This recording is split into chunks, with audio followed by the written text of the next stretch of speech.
Gentlemen, good evening. We're going to get started. My name is Scott Fearing. I'm the executive director here at the Alliance these days, and it's always such a pleasure to be with founding fathers and mothers of the organization, people whose shoulders I actually do stand on. And I feel it every day when I come into work. It's just such a fabulous opportunity to take what they started, and hopefully you like what we're doing with things and continuing to grow and change. Couple of things, we've got a very full house tonight, so the James Moran Community Room is going to be full, the library staff is out there, we also have a group gathering in the gallery. So primarily what that means is restroom access is going to be best if you head out this door, so you're going to have to walk to the front of the room, out that door, and when you hit the kitchen, take a left. And you can get out to the restroom area. I also want to just remind folks that talk about history. Coming up on October 11th, National Coming Out Day, is the date that the Gay Alliance is officially becoming the Out Alliance. Subtle but important change, kind of moving forward with things. We're not leaving the past behind. In fact, we're embracing it in even more ways. If you are at all interested, we have some little pins out there and some information about the name change. The pins are $10. Just to sort of help us move through the process. So with that, I want to introduce a woman who needs no introduction, as they say, and somebody we all know would love and adore, and the archivist of Rochester, and I like to think all of New York State, everything queer. Ladies and gentlemen, Miss Evelyn Bailey. For those of you who heard the music playing as you came in, that music came from the radio program Lesbian Nation back in 1973. Now, tonight we're here to look at radio broadcasts, Green Thursday and Lesbian Nation, and I kind of coined this as Let Freedom Ring. Why? Well, I began to think about singing, and Peter, Paul, and Mary's song, Michael Row Your Boat Ashore, and a few other songs came into my mind, and If I Had a Hammer. And for many people, Green Thursday and Lesbian Nation was the hammer that rang throughout Rochester about LGBT issues, and presented people who are activists to be interviewed on radio. And so tonight we'll hear, and I will hear also for the first time, some of the story of how that came into existence, because I have the Green Thursday tapes. Bruce Jewel, who was the moderator and the radio broadcaster, along with Bob Crystal for Green Thursday, deeded those tapes to the Alliance 5-6 years ago. Some time ago. And all of them have been transferred to CD. And so they're now at the University of Rochester being transcribed, and then all of those transcriptions and tapes will be downloaded into the University of Rochester's data management system and then uploaded to the Digital Public Library of America, at which point everyone in the United States and the world can hear those broadcasts. So, Oh no. tonight you have a real treat of hearing the original voices from the original people. And so I'm going to turn this over to Bruce, because I know that Green Thursday and Lesbian Nation were, I guess, begun by the Gay Liberation Front, and the name Green Thursday was shortened from wearing green socks on Thursday, which Bob Crystal, that's right, you have your green shirt on. But much more than that, I really don't know. So, Bruce, can you share the history? Well, let me talk about something else to start with, which I think is important. People who became active when I was a young man in the 70s, 1970 or so, all had different reasons and histories, and I think that's important to understand in why we did what we did. I did radio along with Bob. In the 50s, when I was a kid, I was gay and frightened.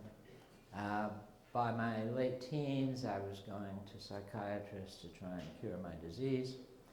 I ended up finally in my early 20s undergoing thoracic shock in order to become straight.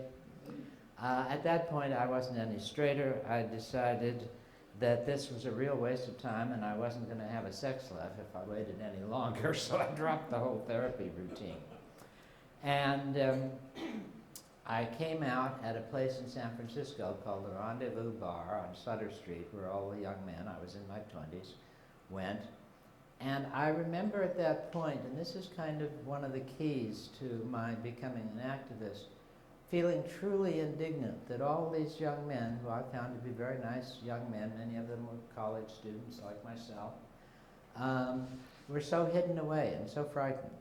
And it really made me angry. I wanted to stand up on a table in the bar and start screaming at them about being so in the closet. Well, I moved shortly, some years after that, to Rochester. And I came here to study Zen at the Rochester Zen Center. I now teach Zen, as a matter of fact, in Fresno, so that's been a lifelong practice of mine. But the thing that diverted me was the beginning of the GLF. Is that what we called it? Yeah. The GLF here in Rochester. And I started attending the meetings. And we gradually moved from place to place. And finally ended up in the old firehouse, which was very luxurious for us. And at that time, I thought about doing a radio broadcast. The other thing that inspired me, I should mention, to do that was a consciousness-raising group in New York City. I was down there for something or another. And I remember sitting down with a group of gay men for the first time in my life to discuss being gay. It wasn't like a bar where you're cruising, but we were discussing what it meant to be gay. And I remember a kind of oceanic love that I had at that moment, to be with a group of gay men, to be discussing what it was to be gay, just on that basis.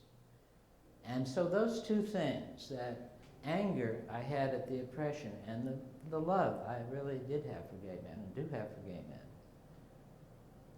is in part the source of the activism that I later displayed. Anyway, I was here in Rochester. I became part of the GLF and came up with the idea of doing a radio program. Not everybody thought it was a good idea, but I thought, well, we can do it, and I'm going to do it. And we approached WCMF. At that time, there was a national requirement, an equal time requirement, which was destroyed by President Reagan. But stations had to represent opposing views or different views. Public service broadcast is what they call them. Public service. Bruce, And Bruce, do you remember who you approached?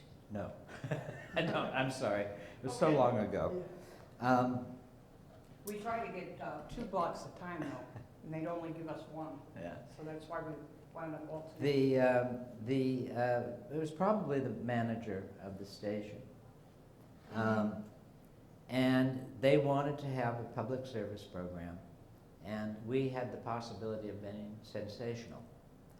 And they asked that I present an outline of the program I was going to do. So I did a very careful and thorough outline. I knew what I was doing at that point. And later, in fact, when they approached me and said, well, it's not causing uproar, it's not causing dissent or anything, I said, well, if you look on the contract I gave you, it says it's a radio program for gay people. And that's what I intended it to be, a radio program for gay people. And that's what the format essentially was about. Overall, a program such as this, and all we do in the gay movement, in fact, is from my point of view, is to create space. Most movements, if you start to think about it, are about creating space. And the radio program created a kind of space for us that did not exist before, just like newspapers do, or this building does. It's all space. And so that was in some ways my broader purpose, to expand the space, living space for gay people. The program itself was very carefully outlined, and each program had to have a script to be presented to the engineer. And it included news. We had the Advocate newspaper at that time, which was an excellent source of national news, and then we had local newspapers and so on. And we even had the Democratic Chronicle on occasion. And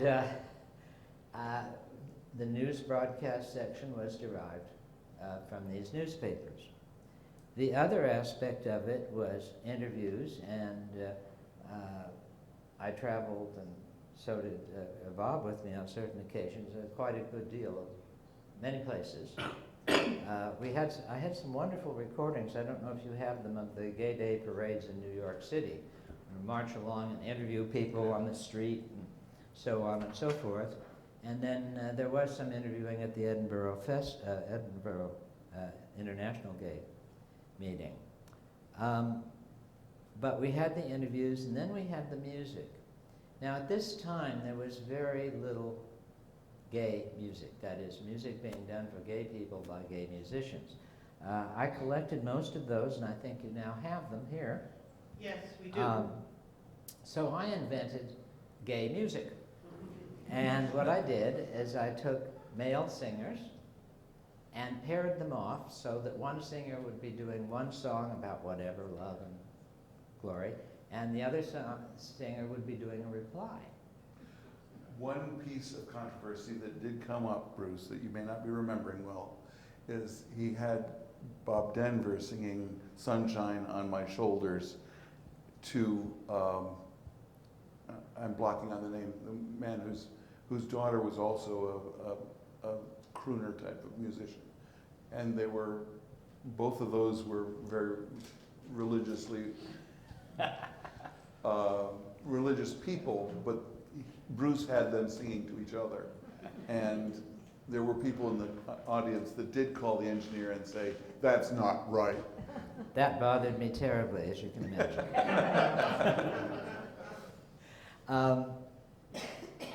So the music, I was particularly proud of the musical format.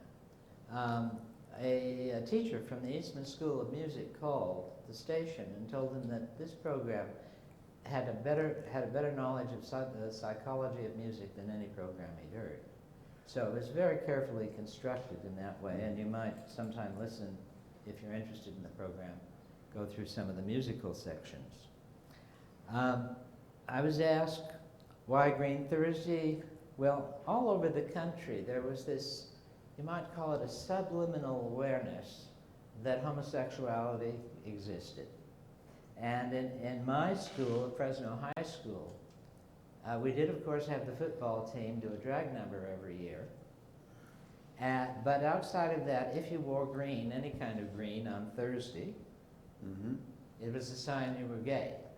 So you're very careful. He mentioned that, and I said, gee, we had the same thing at my high school. It wasn't the football team going in drag, but that was close. and I said, if Fresno has it, and Long Island has it, let's call the program that. And that's how it got the name. Green Thursday. Wearing green on Thursday. We couldn't get Thursday as a scheduled time. We got Wednesday night at midnight, but that was just as good. It was nearly Green Thursday. But we did have a lot of fun with it, as well as a lot of serious effort going into it. There were some funny moments. Somebody called. Of course, I'm Bruce Jewell, and this is Bob Crystal. So the people doing the show were Crystal and Jewell. And some people called, or somebody called and wanted to know, well, if they're so out, how come they're using names like that? So that was, well, I couldn't blame them. That was pretty campy kind of combination there. And let's see. Bruce, if I can interrupt you and Yes. ask Go right ahead. how did you and Bob Crystal meet? And how did you and Patty meet? Well, I don't know if we want to tell that story. I'm a good lick. Did you meet at the GLF? No, It doesn't sound we right. met at Jim's. At Jim's, okay. And I assume Patty was not involved with No. the two of No, you very much. Patty was my roommate. Yes, with Bob Osborne. And I knew Bruce from the GLF. He came to the We all GLF. knew one another, Yeah. yeah. Did the GLF approve of what you were doing? I mean, did they, Well, I'll tell don't you know how another story formal about their that. meetings were. Some people thought that I was doing this for my glory, and I was not. I always regarded myself, in truth, as a rather mediocre radio host. I'd done a great deal of public speaking, and it was very difficult for me to simply talk into a microphone with no people in front of me. If I was speaking to a group, as I'm doing now, I'm pretty comfortable, but I was never really comfortable in front of a microphone. And I started, at the same time, people thought we're saying this, and a young man from Rochester Institute who was in radio came along, gay man, and he told everybody what a much better job he could do than I was doing. Well, I got wind of this, so I approached him and I said, well, how about it? I'd love to have you take over the program because you do have the experience and so on. And so he played with the idea for a while, and then one evening he came over to my place and he said, you know, I'm really afraid of being out. And of course I could sympathize with that. He was a young college student. And I said, well, you see, you really can't do it better than me, can you? Little lesson in humility there, I guess. Now, I want to take you, I don't need a microphone, I got my own. Imagine, if you will, an organization that anybody and everybody who wants to do something can just go ahead and do it. Yeah. All right, there was no board of directors. There was no president who you had to clear things through. Yeah. Our biggest experience of dealing with authority was dealing with the management of WCMF. Yeah. We did things by consensus. And if somebody wanted to go off and do a radio program, everybody said, well, if it works, we'll claim it. If it doesn't work, we won't claim it. And it worked. But that was the culture of the gay movement at that time, was that try it. If it works, great. If it doesn't work, we'll try something else. I was And, just, and there was no permission, sort of I was thing. just talking to, at this point, we didn't, that's a very good point. At this point, we didn't have that kind of structure. So that's one reason I told the story about myself. The people that did things had some kind of motivation to do them. And I was just talking to a woman here who's head of SAGE. I don't think she'll mind me mentioning, when we were talking during an interview I was doing about, she kept looking for somebody to lead the band until she discovered that the person to lead the band she wanted to play in was looking at her in the mirror. Yeah. And that's just And the that's, way it was. that's where we were in the 70s. right. It was part of the culture of America at Yeah. the time too. And in the beginning, it was just, my understanding is that Green Thursday was in the beginning, and then Lesbian Nation came on board after the two of you Well, had begun. Yes. Patty made the comment that Patty. we asked for a second night, and they said no. So we And alternated. so we began alternating. Which means, And our shows were very independent, so that's why these two guys are just kind of talking to each other about Green Thursday. And when I get a chance, I'll talk about Lesbian. Fire away, Patty. so on one week it was Green Thursday, and the next week it was Right. Lesbian Nation. Right, Yeah. exactly. And how how did you perceive that to be different, Lesbian Nation to be different from Green Thursday? Well, you know, growing up as a lesbian teenager who was not out, I really needed role models. I needed things I could turn to for comfort, you know, and there wasn't enough. And so music was what was especially important to me about that show. And it was important enough to spend 4 hours a week in WCMF's music library. They had a huge library. And I'd just go through and I'd look for women recording artists, and I'd look for a title that had a woman's name in it.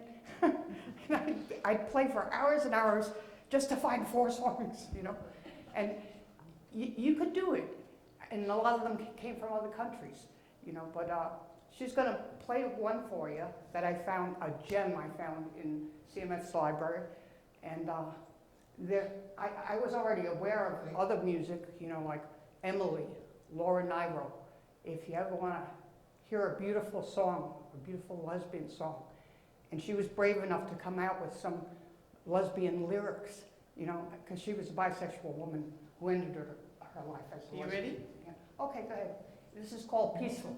One's called peaceful, with rice cake hair and waterfall eyes, always smiling and giving answers.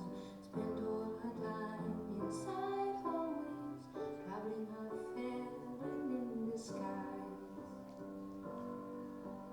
Peaceful once when I came upon her, needing her hands to close on mine, leaving her to sing me hymns and pray for me, smile for me, send me a valentine.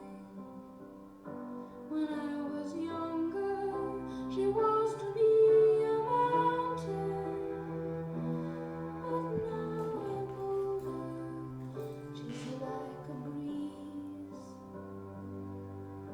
I looked for her in rooms unwinding, but found her instead outside kicking up leaves.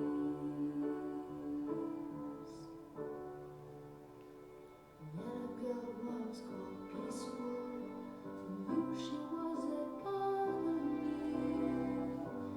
then would fail if left alone. But with my strength of mind to guide her, together we'll be strong. Together we will sing this song, peaceful. Together we'll go on and on.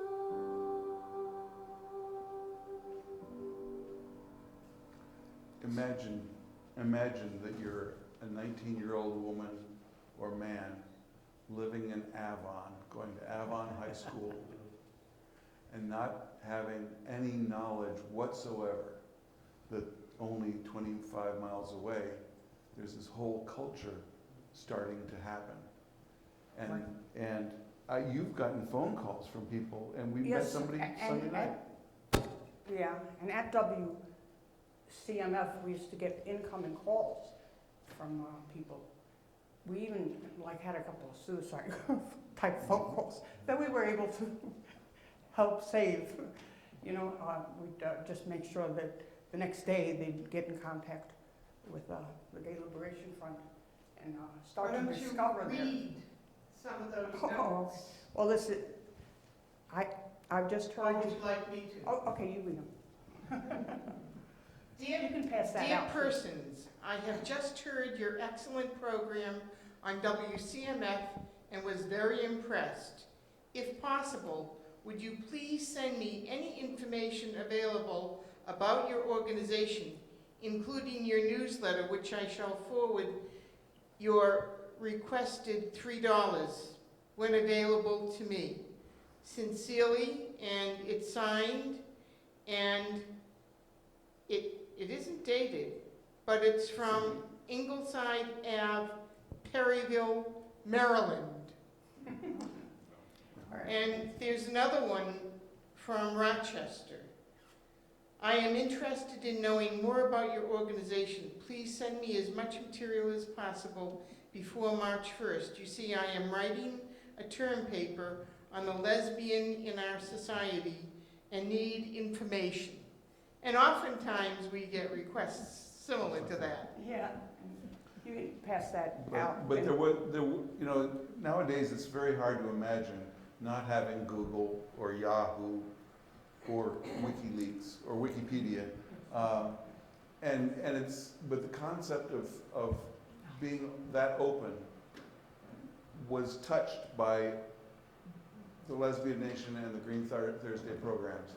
For some people, that was their only contact that was safe because it was anonymous.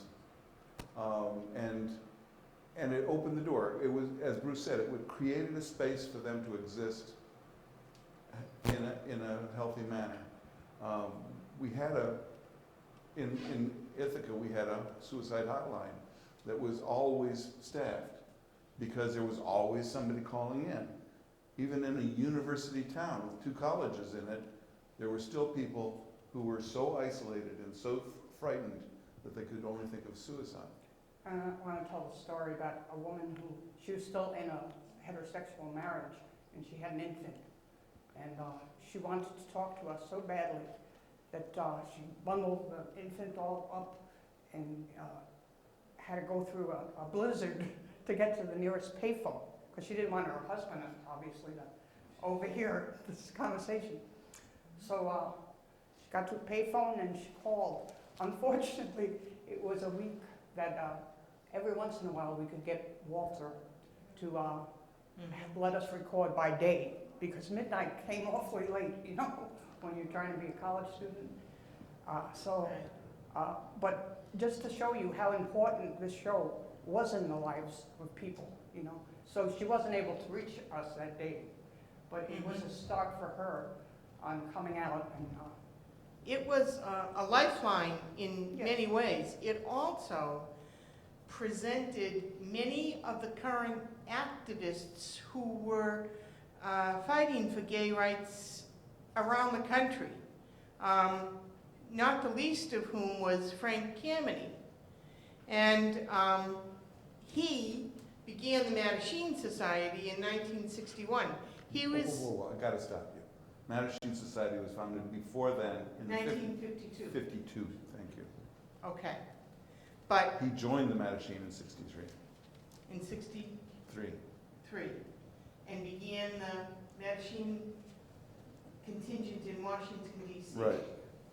Because he was an astronomer, right, for the government, Yes. worked in At the observatory. that field. And at the time, the Lavender Scare required all homosexuals to be fired from positions in the government. And so there was a witch hunt that went on. And he was let go. And he also appealed the decision, and it went all the way to the Supreme Court, but the Supreme Court would not hear his case. So his response was not to sit back and say, oh, well, there's nothing I can do about this. It was to begin the Mattachine Society in Washington, D.C. And his activism continues well on, and continued well on through the 90s and into the early 2000s, because he was seen, and the Mattachine Society was seen as the way to conduct protest, the way to politically be active in a very prim and proper and well-dressed and well-mannered, and not do anything that would be upsetting to people other than to walk down the street with signs or walk in a circle with signs. And so you interviewed Frank Kameny, I did. and was it here in Well, Rochester? Frank, yeah, yes, I believe it was. And Franklin, I don't remember a lot about the interview. At that time, I know I admired him greatly. He was a true pioneer. One of the things that they used to say was that if you were gay, you could be blackmailed. This was government, you know, you could be blackmailed. So he arranged to have two men put a little advertisement in the newspaper to the effect that they were gay. That was a very clever strategy, and of course, no one could claim they could be blackmailed after that. But I remember, and to this day, I regard him as one of the great pioneers of the gay movement. He stayed with us at our house on Fuller Place. Bob Osborne, Bob Bristol, and myself were roommates for years, and our house was sometimes like a gay center in itself. So I don't remember a lot about that interview, but I know about him, and you know, I greatly admired him. If we ever put up a bronze statue, Frank Kameny is very much a candidate for that. And So here is Frank Kameny. Gay liberation movement. About 12 or 13 years since 1961. There's no sharp date, but since roughly that time. I founded the National Society of Washington at the end of 1961 and was getting into the movement somewhat prior to that. It seems to be an unusually long time. You're an early gay liberationist. Was there any reason that you entered into the movement so early? Well, by a process of personal evolution, I lost a government job at the very end of 1957 on the basis solely of my homosexuality, and I was the first person to fight back on the basic issues all the way up to the Supreme Court. And the court chose not to take my case in March of 1961. And at that point, I felt I'd gone as far as I could go as an individual, working as an individual. I'd been in touch with what there was of the movement at that time through organizations. I wrote my own brief to the Supreme Court and was forced in doing that to sit down and formulate my ideas and make them face the problems. So I decided the time has come to move forward as an individual through an organization. So I had my own ideas of where the movement should go and where it hadn't been going up to that point that it should go. And so I founded the National Society of Washington and proceeded to set the movement at that time off on somewhat different directions from where it had been. Could you tell me where it had been and where you believe it should go? The second part of your question skips a gap of over 10 years. But at that time, keep in mind this is back in 1961 now, the movement was and I say this non-critically and non-judgmentally because the whole situation was very, very different at that time. But the movement was a rather bland, conservative, non-assertive kind of movement interested in researching in homosexuality, in attempting by a process of education to change public attitudes. Such words as activism and militancy and the like were considered very dirty words in the movement at that time. I founded the National Society of Washington as the first explicitly activist, explicitly civil liberties organization in the movement. And it proceeded to set the pace for the whole movement for some years thereafter, and other organizations followed. Now, since then, of course, we've gone through another whole phase, and 1969 was the emergence of yet another phase, and there perhaps two stages within that. Any movement that isn't dying evolves in those two stages, and ours has over the 20 years that the gay liberation movement in one form or another has existed. You mentioned The reason why the Medicine Society is so important is the very first meeting that Bob Osborne called at the University of Rochester in Todd Union, he invited the Medicine Society from the Niagara Frontier and the Ithaca Cornell group, LGBT, to come and speak and really share some of their experience to see if there was enough interest to begin a GLF here. And so of that 100 or so people who were at the first meeting, when the GLF began to meet at the U of R, I think you probably had a group of 25 or 30 or more, Whitey. I wasn't there at the very beginning. Okay, I came in later. so 25 or 30 at that first, in that room. about But- 30. I want to make something clear. Language evolves. When we decided to say Gay Liberation Front and the Gay Alliance of the Genesee Valley, gay was an inclusive word. And gay had no gender. And because there is a word called lesbian, there is no corresponding word besides faggot for men. And so the men started using gay for themselves instead of for everyone. And about that first meeting, there were really only a handful of people, you know, because that's all we had is in terms of students. And then a couple of people, like I think Jay Baker might have been at that first meeting, I'm not sure. But Karen Hagberg was there, you know, Just came in a couple of some months people, later. Yeah. some people Yeah. from the Eastman School of Medicine. But when he invited the people in, RJ's right Yeah. over there. I was at that first meeting, Yeah. and remember, it wasn't large, but it felt huge. yeah, Huh? it wasn't large, but it felt. huge. Right, But, exactly. but there was one person from Buffalo came, and It might have been two. and one or two from New York. And I don't know whether I was the first one that Cornell sent, or if there was somebody else had come that first meeting. But But that's, there was one person, but that was the first meeting, the organizational meeting, the interest-seeking meeting. but that's Right. why he wasn't here the first year, because he was off in Cornell, being the gay activist over there. And he thought he could start something up here, but it was already It started. in full fashion. But the point is that there was no way to get that information out. We had been gathering information. We had been sharing it amongst people who were already going down that road. But for somebody who lived on East Ridge Road, in one of the apartments on East Ridge Road, there's no way for us to reach out to them besides the radio programs. And if they went to the bars, then we could give them an empty closet.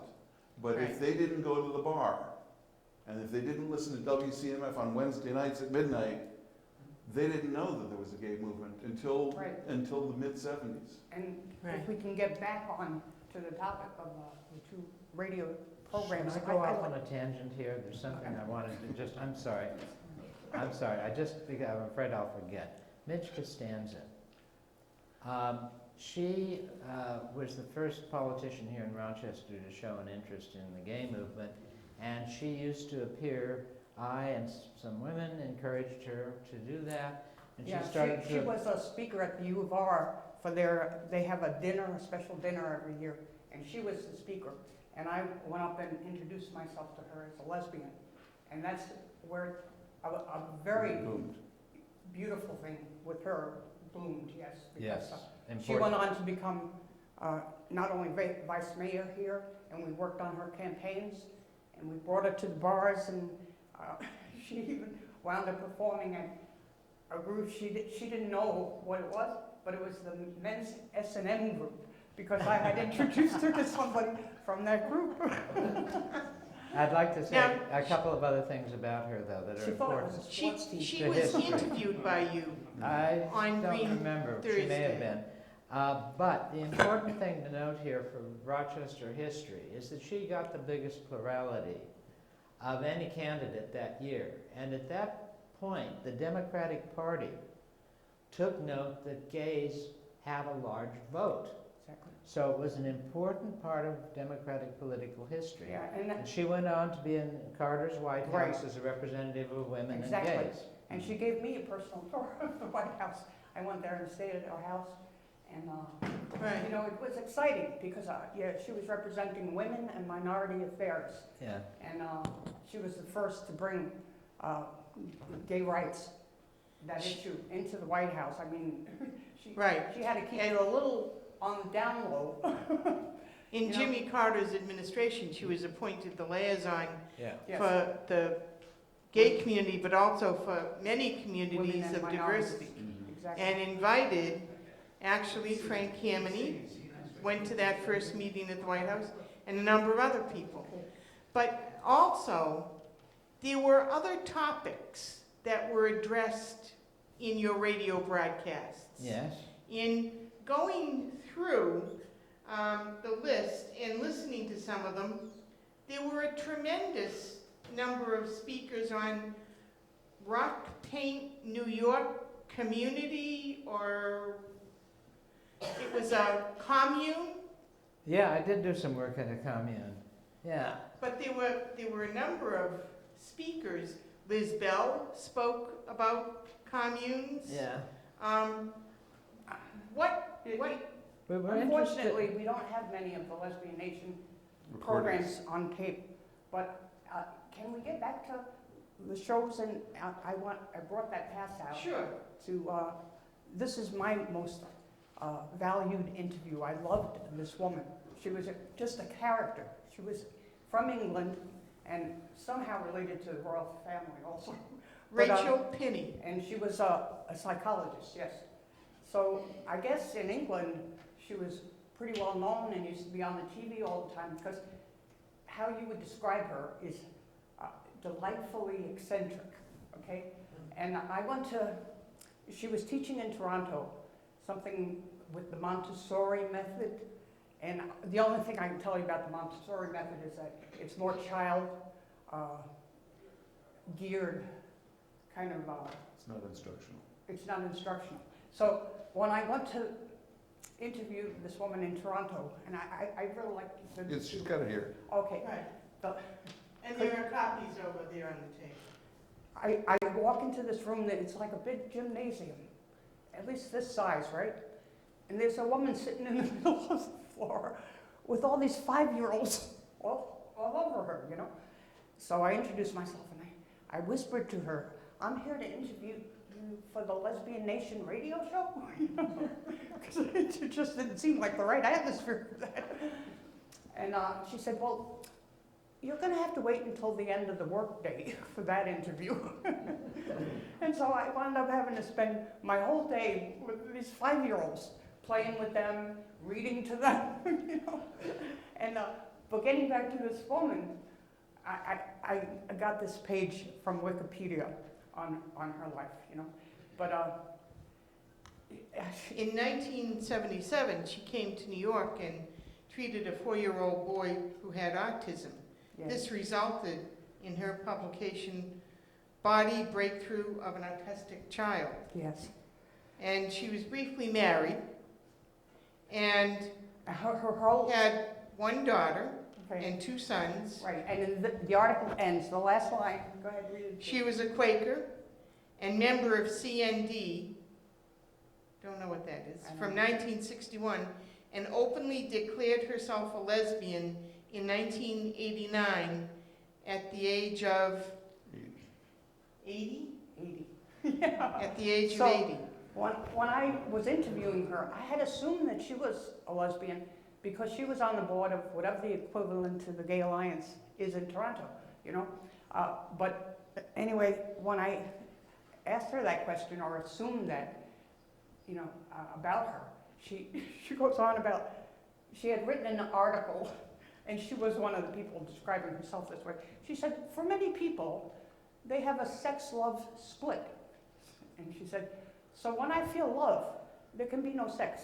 But when I have sex, where I have sex, there can be no love.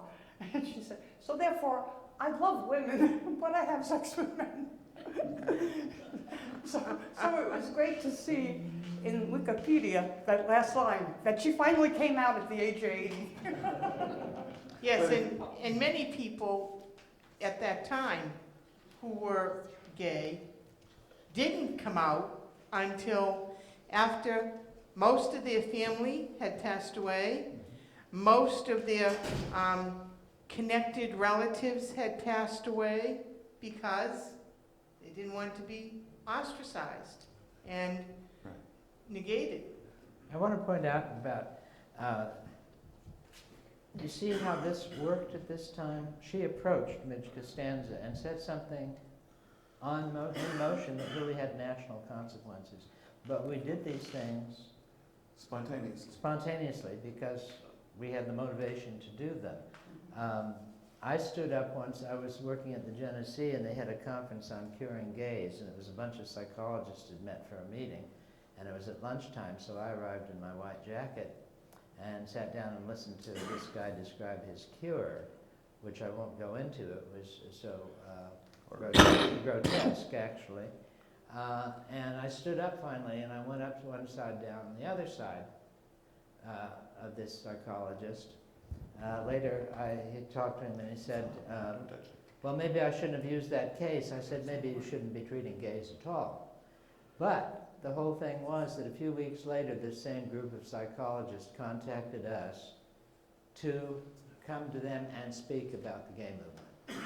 So it was this kind of spontaneous stuff that we did, and it did have impact. Right. It wasn't polite. And how did Green Thursday and Lesbian Nation end? Or why did it end? Did you move out of town? I moved out of town. I was tired of doing it. It took a great deal of time to arrange even 1 hour. I had to, as I said, I had to script it, had to gather news together, had to spend time doing interviews, sometimes traveling far for them and editing the interviews, and putting it all together and presenting it. And after, I don't know how long, I was tired. And that's another reason I was hoping some guy that would come along and take it over and do a better job than me. And did anyone take it over, Bruce? No, no one did. I think, And so we'll fast forward, very fast forward. Can I just say that for Lesbian Nation, I gave it up because I started it with 2 other women, and you know, there was quite a bit of work involved to get each show ready each week. One of my co-hosts was Kathy Thurston. Her life got a little unmanageable. She was a nurse, and she was found stealing drugs in the hospital. So her life fell apart. She wound up passing away also. And my other co-host was my girlfriend, Joanne Nelson. And we wound up breaking up during the course of the show. And so it was just me. And it was quite a bit of work. And we did it, how long did we do that show? Did they go on? From 1972 to 1974. Okay. 2 years. And If you can imagine, one of the things that I remember most about that was the interviews. Bruce had a list of people that he wanted to interview whenever we had a chance. So I had an old ammunition sling. I carried it around like a purse. I was the first guy in Rochester to walk around with a man purse. But it was canvas, and it was khaki colored, and it had a battery powered mono tape recorder in it. And I would follow Bruce around, and when he met somebody he wanted to interview, I'd give him the microphone and then stand as close as possible so that the string wouldn't pull. And we did that all through 2 pride marches in New York City. yeah, we did. And people thought we were joined at the hip, and we really were. Bruce finally invested in a better tape recorder, and I got the chance to go into the library and CMF and start picking up records. But it really was a labor intensive. There was nothing digital. So you couldn't go in and sample a record like Patti was talking about. You had to go in and look at the album cover to see who the artist was. You had to look at the contents and see what the names of the songs were. Pulling out that vinyl. Yeah, and Check it out, yeah. and we were going through newspapers, laying them out on the kitchen table or the dining room table. Bruce lived in a studio apartment, so we were just laying the newspapers out on his living room floor and looking for news articles to talk about. And then we listened to radio and watched TV to see if there was anything that we could get out of that. But we darn well better had to be able to write fast, because there's no way to get a transcript. I'm not saying that the empty closet is an easy job, but I'm saying that doing what we did now would have been much easier to get done in a couple hours than the way we had to do it. Yeah. And I will always admire Bruce and Patty for the amount of work that actually went into it, the behind the scenes work that nobody, not even the engineer. You mentioned Walter. There was another engineer there. His first name started with an E, and it was Ed or Edwin or something like that. But he used to think that we were snuggling in the back, because how can you spend so much time in the library? You know, what are you doing back there? Do you remember the name of Right. the woman who was also an engineer there? No. She came out eventually. Yeah, she did. She came out of the women's bar, but I don't remember her name. She was from Chicago originally. And she Yeah. was very popular DJ here. Right. Yeah. And she came out. And I also want to say some admiration for the radio station. Yes, they were very good. Michael, what station are you on? We're on WAYO. It's WAYO. It's on 104.3. It's a low-powered station that just started up 2 years ago. It's very unusual for a radio station or a TV station to start these days. For those of you who don't have a lot of gray in your hair, it used to be a lot easier to do that. And there weren't the huge combines, and mass media was not an idea back then. The newspapers had syndicates and so forth, but the radio stations were very much independent, and it was really critical what Bruce said about the equal time rule. The FAA, FCC had a rule that if you gave time to somebody who expressed an opinion, you had to give time to his opponent, his or her opponent, so that there was fair and balanced really was a concept. Yeah. And when that was eliminated, the radio stations, the TV stations didn't like it because it meant they were giving away free time. Right. All right? But CMF did. We brought them advertisers, but we didn't have to. They were willing to give us a whole hour every week Right. in a row, And and access to their music library for free. And that was a huge gift. I keep saying that the gay movement has had explosive little blessings put on it.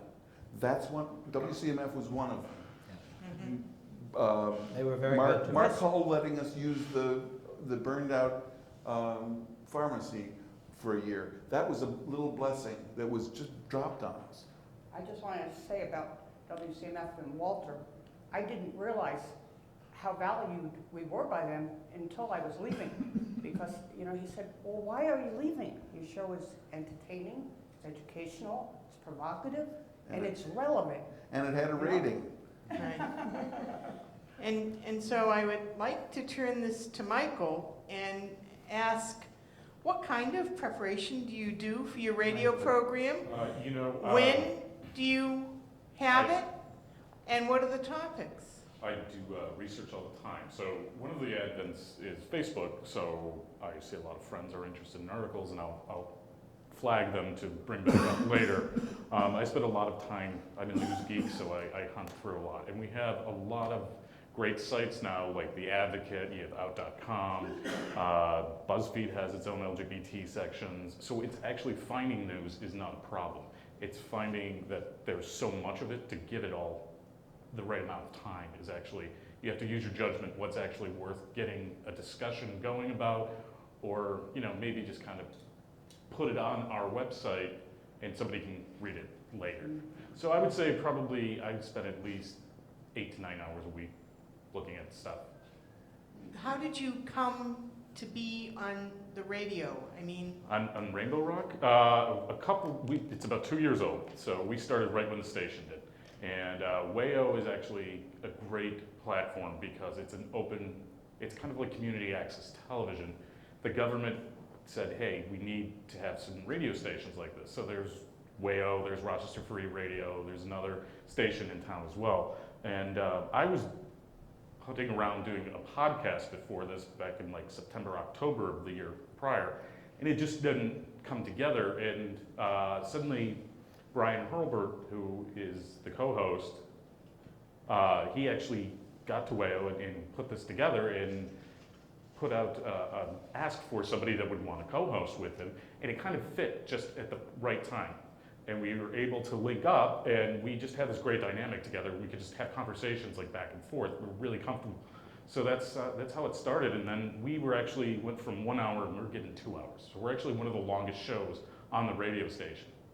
Wow. How often do you do it? We do it every week, Monday 1 to 3. Monday, 1 to 3. Yeah. AM or PM? Oh, PM. Okay. So yeah, we're right in prime time. We've come into prime time. And you know, even though it is a low-powered station, it simulcasts online. So I have friends that live in Florida, out west. They can listen to it. We also capture it, so I'm able to post it on what's called Mixcloud, kind of like this. You know, you save the archive, and I've got the link. So if you ever want to listen to it, you can go back and see how it was, or you know, in the future, if you want to take a look at it, it's there. So that's my other question.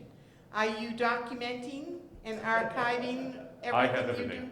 I have everything. Every week, right after the show, I spend an hour, I download, I upload it to the cloud, and I break it down, put all the music in.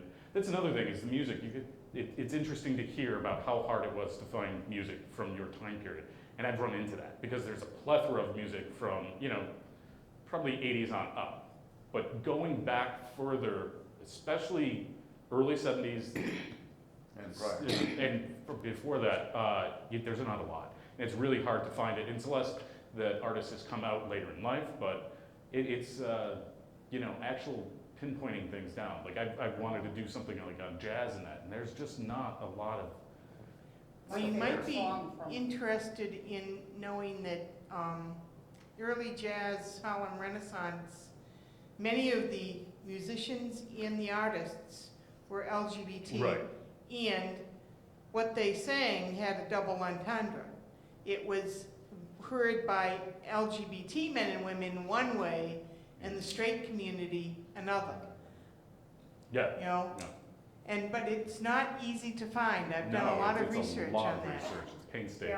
Yeah, and sometimes, like, my favorite song that I found was something called Victoria's Morning. Love in the Morning, Victoria gave me. But it's an artist named Bonnie Colac.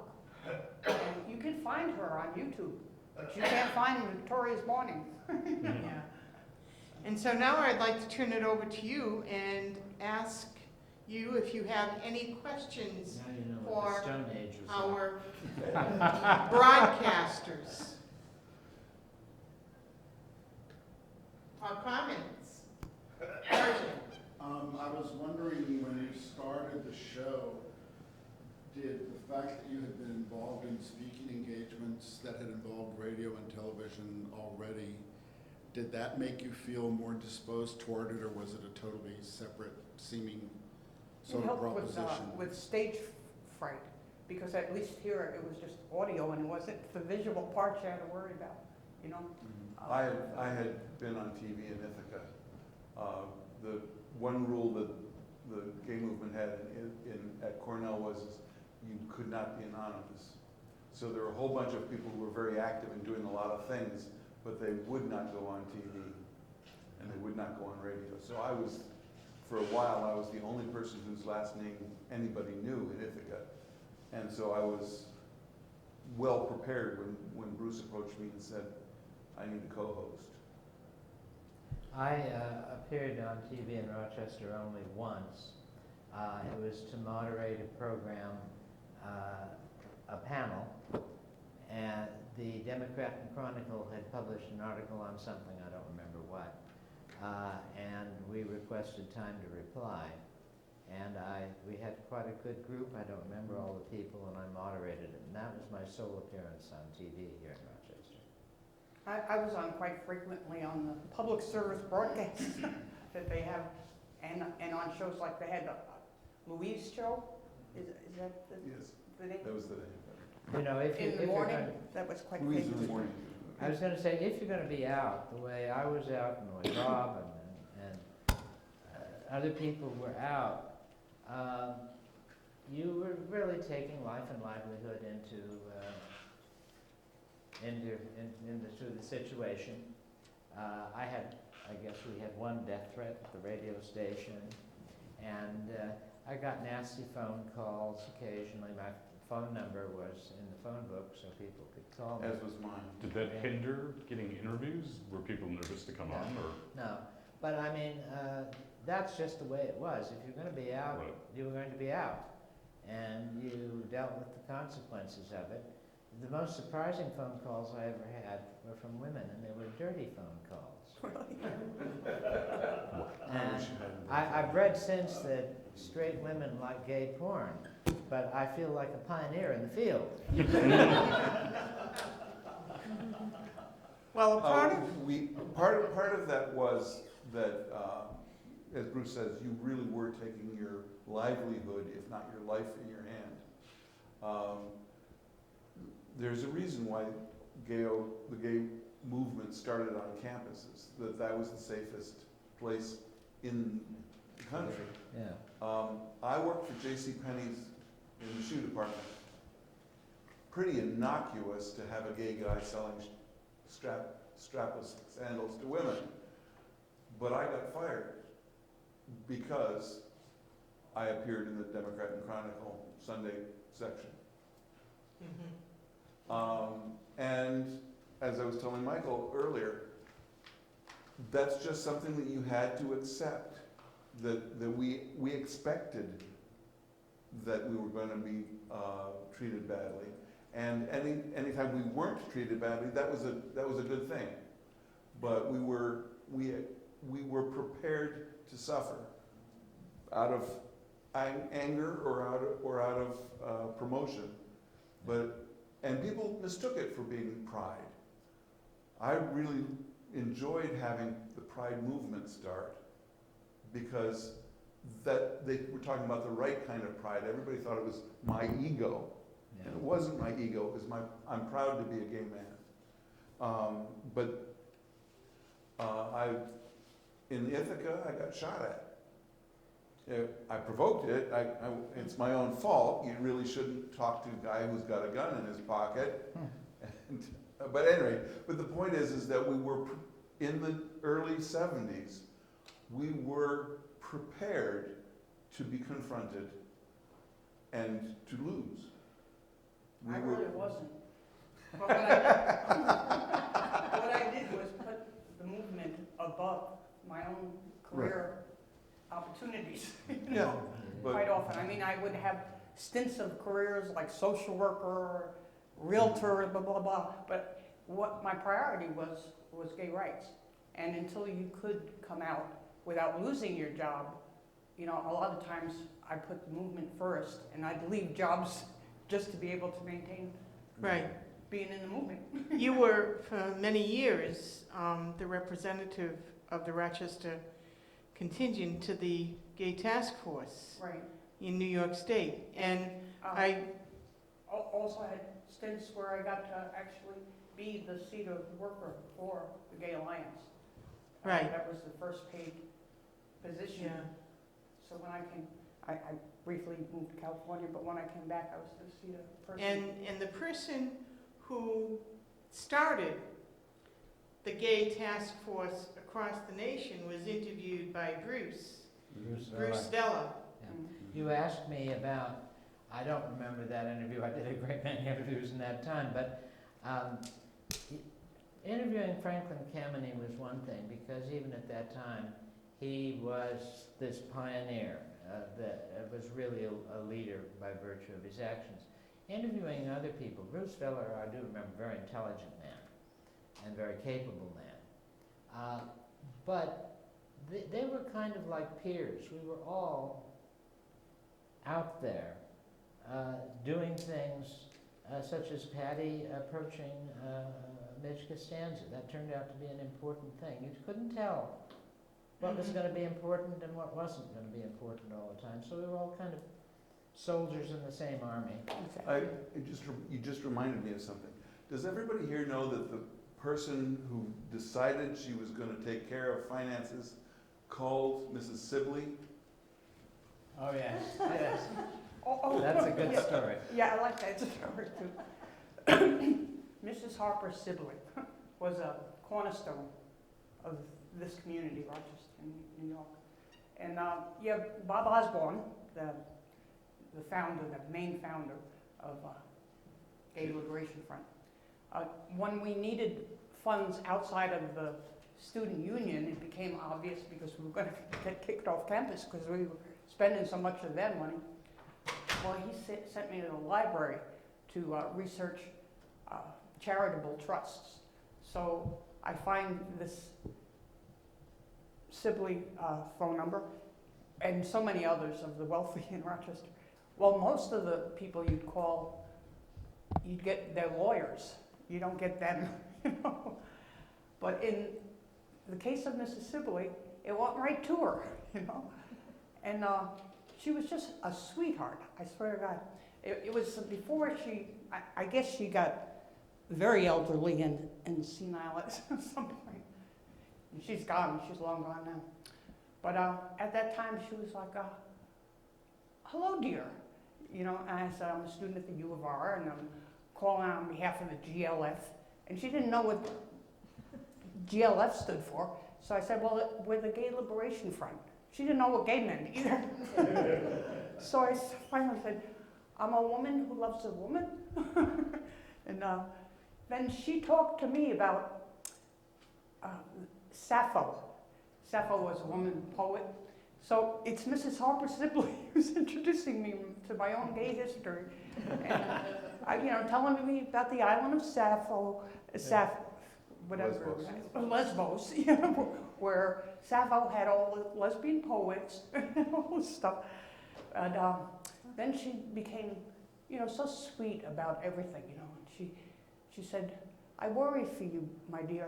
You know, she said, I had a friend who was a sister of a Sapphite. I think the word she used was Sapphite. And she was a, what's the, for airline for women? Aviatrix. Her friend was an aviatrix, okay? And she told me, you know, the sad story about her friend had a husband, but at Mrs. Sibley's house, the aviatrix was found with another woman up in the coat room. And how she had broken the husband's heart. And, you know, so, you know, I said, well, Mrs. Sibley, you know, if she had been allowed to be a lesbian and come out, then maybe she wouldn't have married the man, and maybe she wouldn't have broken his heart, you know? And she said, you do have a point, my dear. But anyway, the whole upshot of things was that she said, I want you to, she gave me the number for her lawyers, and said, I want you to tell them that you've talked to me, and that I want them to take you and your request very seriously. You know, so, you know, her heart opened to me, you know, in the whole conversation, you know. But if it hadn't been for Evelyn having this series, I would never have known that, because Patty Right. never bragged about it. I had not heard that story before. But that's an example of people getting it in their head to do something and doing it. Right. And the early part of the gay movement was a whole string of those. Yes, yeah. And I want to thank you for sharing that. And Bruce, Thank you. and Michael, and Bob.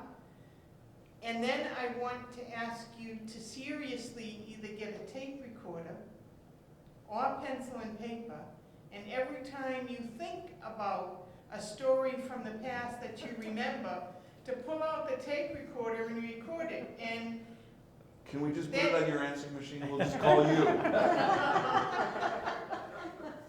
I have to take it off, and I have to write it. I don't have a transcriptionist. So, but really, it's important to make those connections and to identify the people in our history who were supportive of us, even though you might think they really didn't care. I mean, you know, Midge Costanza, we've talked about before, is a woman who really pioneered in many ways the right of diversity to have a seat at the table. That's right. That's right. And at this point in time, the table is shrinking, and the seats are not many. And so we have to remember and not only take heart, Gay Lib is coming, but take heart, we are creating an environment and people will come forward and step up to the plate and not only be heard, but be voices for those that can't be heard. And that's what radio broadcast in many ways is. It's the voice of the people who cannot be heard. And so I thank you. Thank you. And I thank you for all the history that I didn't know, that I learned tonight, that's now recorded, that I don't have to worry about. Yeah. All right. I had one question. Did Mrs. Sibley give you any money?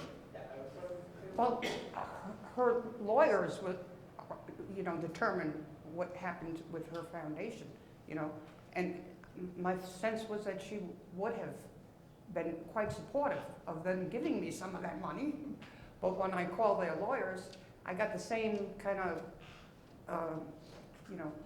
interest from them as I got from all the other lawyers of all the rich people in Rochester. They just didn't take us seriously back in U of R Gay Liberation Front days. But remember also that even when you're told no, you're creating change. That lawyer had to cope with being asked for money for the gay movement.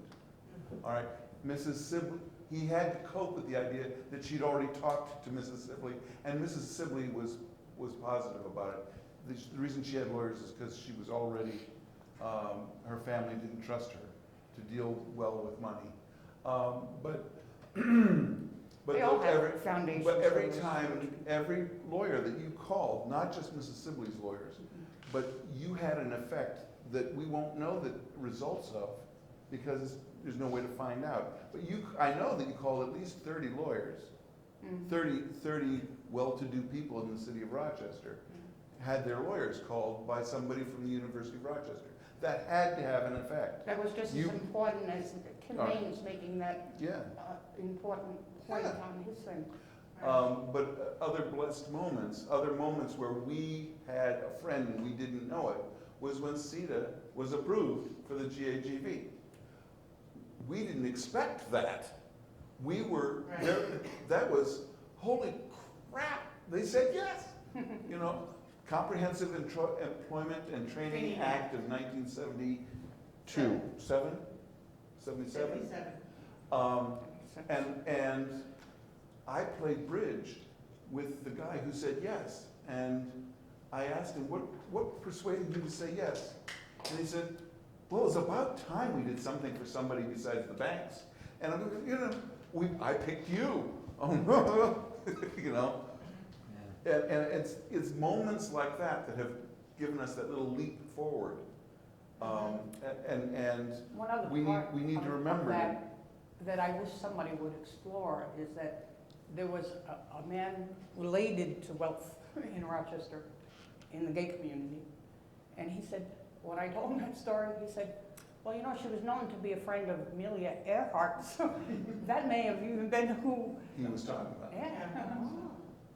Well, are there any other questions? Go ahead. I just wanted to thank you and commend you for the work that you did and you are doing in broadcasting, because when I became aware of Evelyn's work with Shoulders to Stand On, one of the earliest questions we got from the panel were, what was it like? And it's really, I think it all points out the sorts of letters and phone calls and everything that people, gay people, LGBT people, are really ready to be open and to be out, but it takes a community, and it's like I always say, you never know how you're forging the community. Right. And I think being out there, because people find out how to contact you, to say, I want to know more. I still can't figure out how Karen got requests for the Speakers Bureau back then, because the blessing was that the GLF had a phone. Yeah. Right. And we had an answering machine, and people could get to it. If it hadn't been for that phone and that answering machine, we wouldn't have had a Speakers Bureau. And don't forget that one of the titles of the books in those days was however many everything you wanted to know about sex but were afraid to ask. Yes. You know, once it was a speaker's bureau, once it was a phone number, you know, people were not afraid to ask. And there was a column in the Empty Closet early on, Ann Landers, where people wrote in and asked questions of Ann Landers, and I'm not really sure who Ann Landers was at the GLF, but they asked, was it Patty? No, it wasn't Patty, it was Larry, I think. Larry. But there were obviously questions that needed to be asked, and that was an anonymous way in which you could ask those questions. One other comment, Midge Costanza's archives are now at the University of Rochester. They have been returned to the city from which she came, and the university is in the process of doing their archival arranging and marked format and all of that. Does that include the period from California? Because she was quite active Yes, as a gay activist by that point. all of her archival, Wow, that's records. wonderful to know. Yes. See, I had to protect her for a lot of years because her brother had a business here, and she didn't want her family to know that about Right. herself when she got in touch with it. Right. She wasn't when I first met her, but yeah, That she ran up reminds coming me, out. I lived in San Francisco, and one day I was down at Harvey Milk's photo shop on Castro Street, and I went in and we started talking. And vis-a-vis this, he said to me, well, I hear Midge Costanza is a lesbian. And I said, well, I never heard that in Rochester. Yeah, So he because she was dropped it. just protecting her family, Yeah. that's all.